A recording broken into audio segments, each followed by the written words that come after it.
Wet ingredients, dry ingredients. I'm back in the kitchen. Welcome back to Blake's Bakes, and it's all about flapjacks today. The cool thing about these flapjacks is they're super dense. You just eat one and you feel full, of energy. You can put 2 of these in your pocket and have a nice snack on the trail. Also, you can pack these things individually. You can wrap them up in cling film, put them in the deep freeze, freeze them. When you come to going for a ride, you just pull them out, put them in your backpack, and they'll be defrosted for you to eat them, or you need a little pick-me-up on the trail.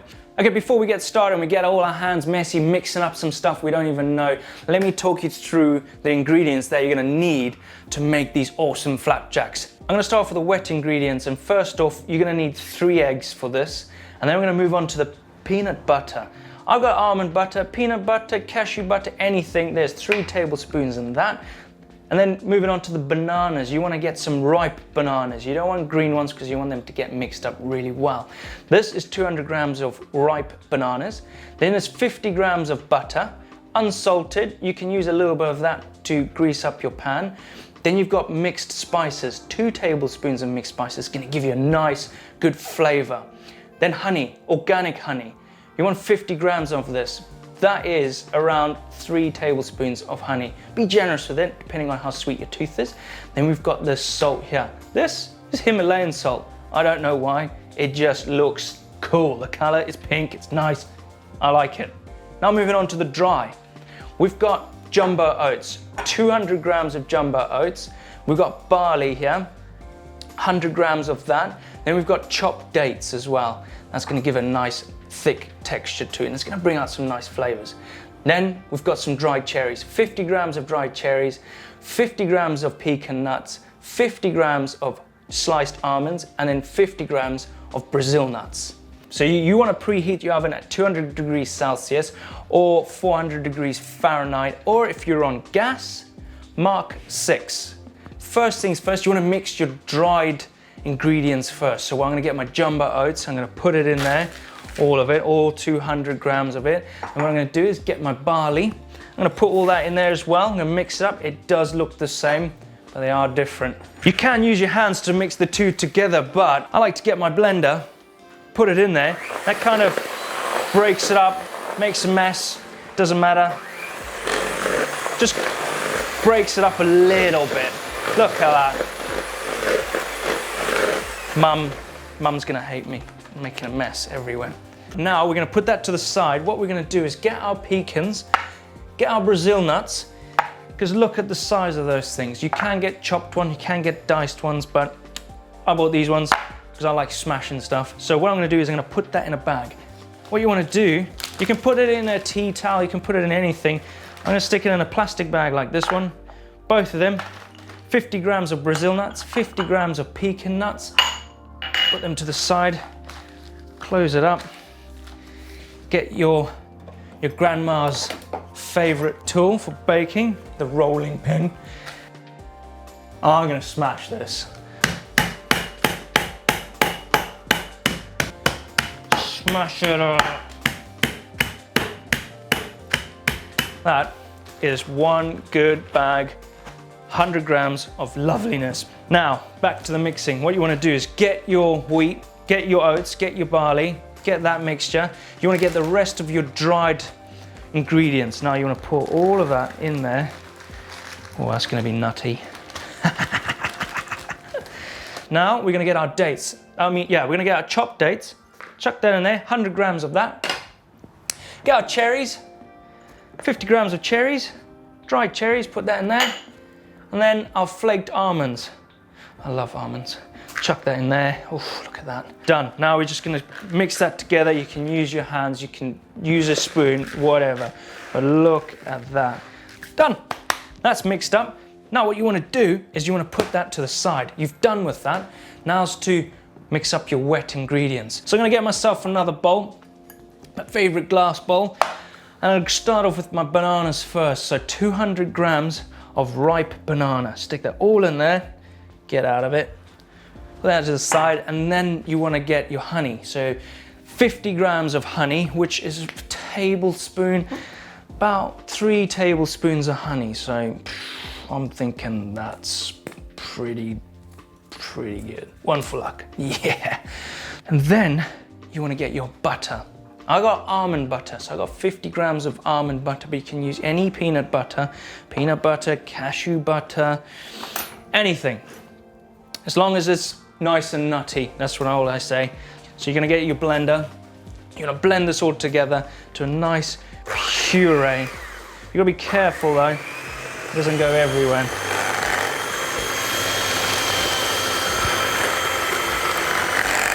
Mash up all that banana. Get all that banana going. It smells good. Peanut butter and banana. So you've mixed that up a little bit. Get that nice and good. Now, you want to add the rest of your wet ingredients. You want to put your 3 eggs in there. So get your 3 eggs nice. Crack them in there. 1 egg. 2 eggs. 3 eggs. Look at that. Now you want to blend that together.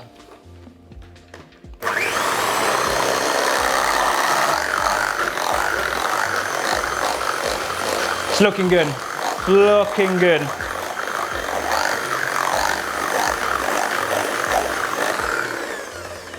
Pretty happy with that.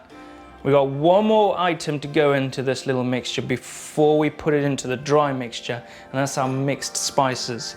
We've got a nice mixed spice here. It smells amazing. You're gonna put all that in there. You're gonna mix that all up. The butter is gonna go in when everything's in the dry mix. We're gonna do that at the last bit. So nice, get all that mixed up into there. So I'm gonna put that back in here. Mix that up. Okay, so now we've mixed our ingredients. What you want to do is get your dry mix. So put that to the side, take your wet mix to the side, get your dry mix, and now is to combine the two together. Wet into the dry and start making a big concoction of goodness, of flapjacks. Oh,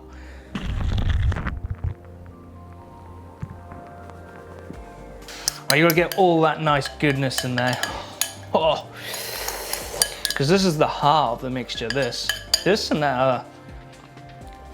Oh.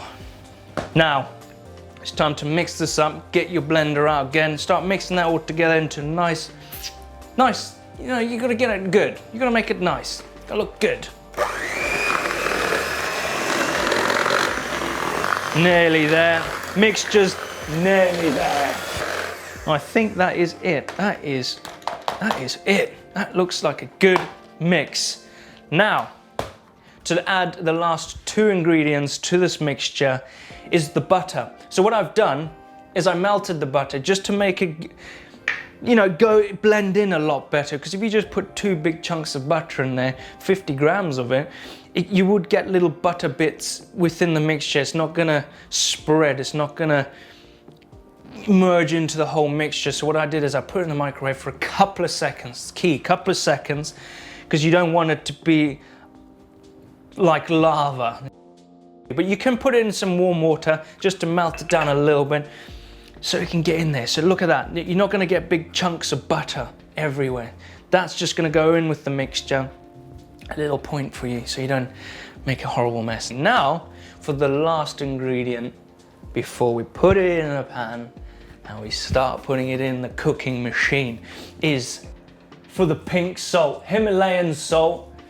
You want to be generous putting this in. It's a pinch. You want to put a pinch of salt in. Be generous though. So, I think that's enough. It's pink. I've got pink socks on today as well, just to match my pink salt. Right, so we got that. Now we're gonna mix that all together, and then we can start putting it into a pan and then dumping it in that thing behind me to cook. We're not got there yet. More mixing.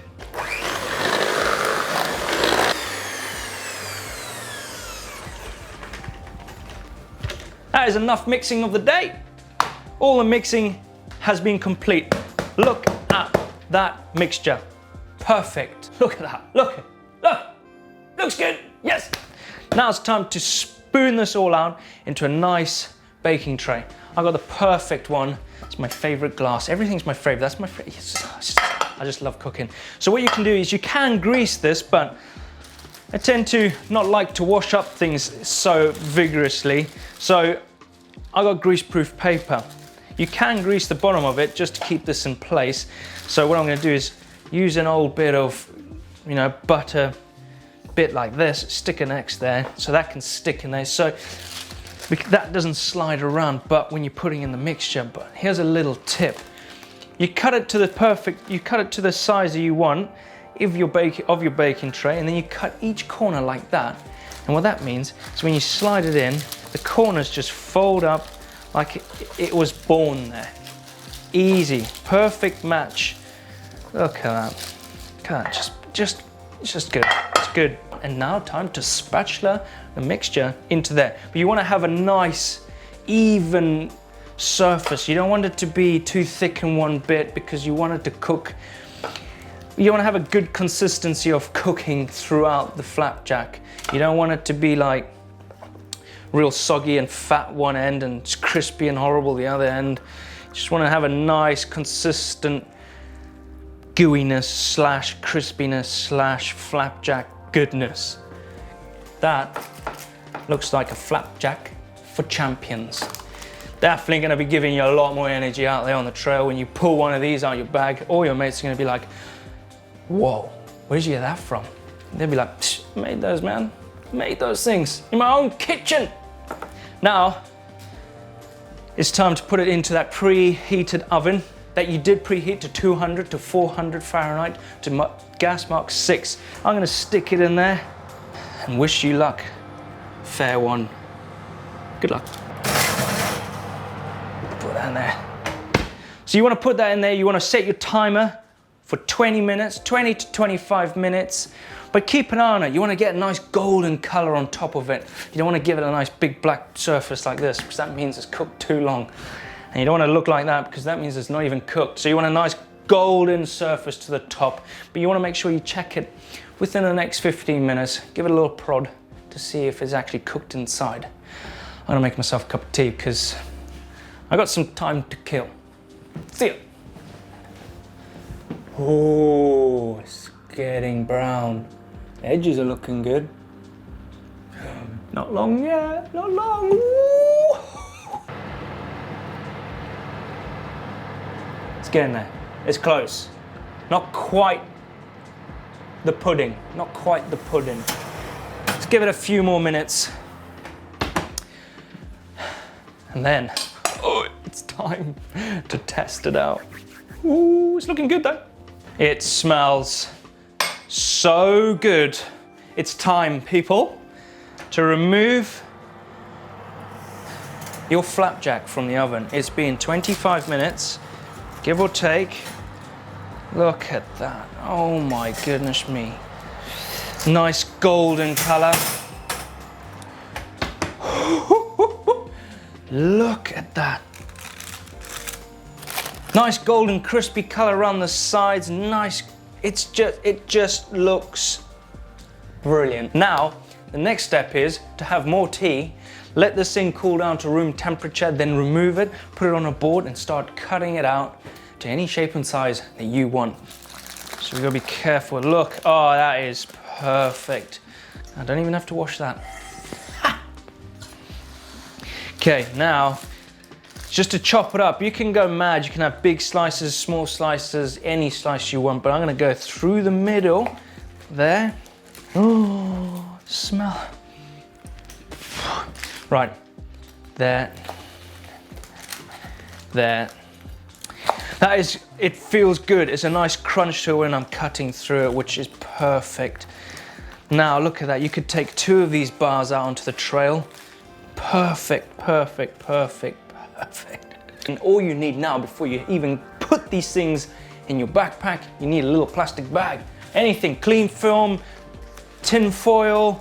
I got these nice little bags like this. You don't have to eat these things all at once. You can just freeze these things and they're brilliant. You just freeze them, and before you want to have one, you can take one out, let it defrost to room temperature about an hour, or you can just put them straight in a bag, put them in your backpack, get on the trail, and you're ready, you're set to go.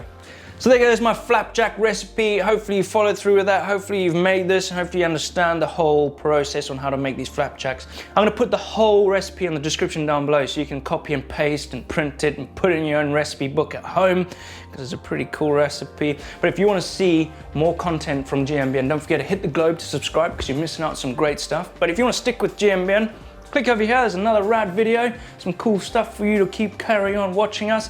And if you love flapjacks and you love Blake's Baking stuff, give it a thumbs up, like, and I'll see you the next one, because these things are so good. Right, I'm gonna pack up, I'm gonna go for the trail ride. See you later.